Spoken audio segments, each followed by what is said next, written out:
Welcome to qnawire. Our given diagram looks something like this. This is our x-axis, this is our y-axis.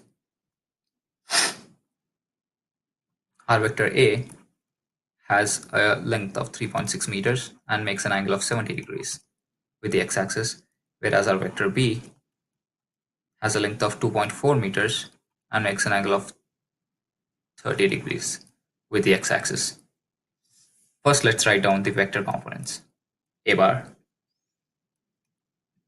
Our vector A would be simply 3.6 cos 70 I cap plus 3.6 sin 70 j cap, which turns out to be 1.23 I cap plus 3.38 j cap.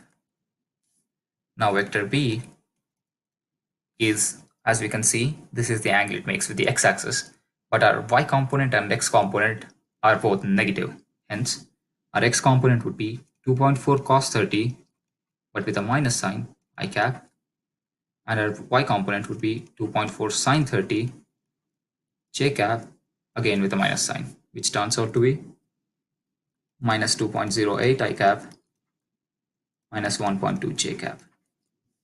Now we know that vector C is 3a minus 4b. Now we simply do this component wise.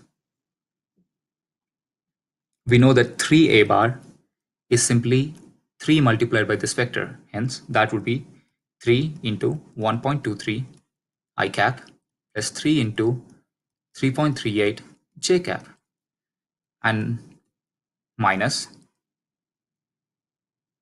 4b would be 4 multiplied by this vector, which is 4 multiplied by minus 2.08 I cap plus 4 multiplied by minus 1.2 j cap.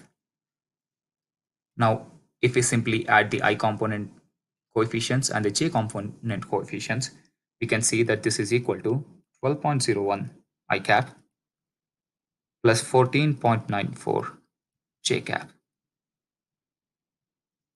3 multiplied by 1.23 plus 4 multiplied by 2.08 will give you 12.01, and similarly with the y components.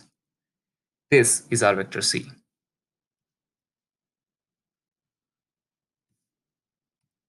Now, the magnitude of vector C would be the square root of the sums of the squares of the components, which is 12.01 squared plus 14.94 squared, which turns out to be 19.17 meters.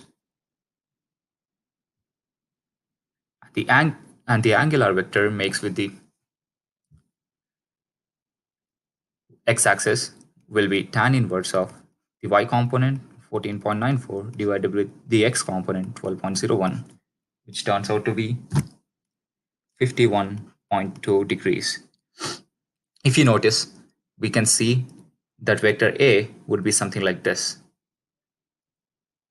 And similarly, if our vector A is something like this, our vector 3A would be something like this. Our vector B is something like this, and 4B would be something like this, and minus 4B would be something like this. And when you add these two vectors, we expect some vector which looks like this and this. And such a vector would have both positive x and y components, which is seen here, and they would be similar in comparison in magnitude, which is also here, and hence the angle would be close to 45 degrees, which is seen here.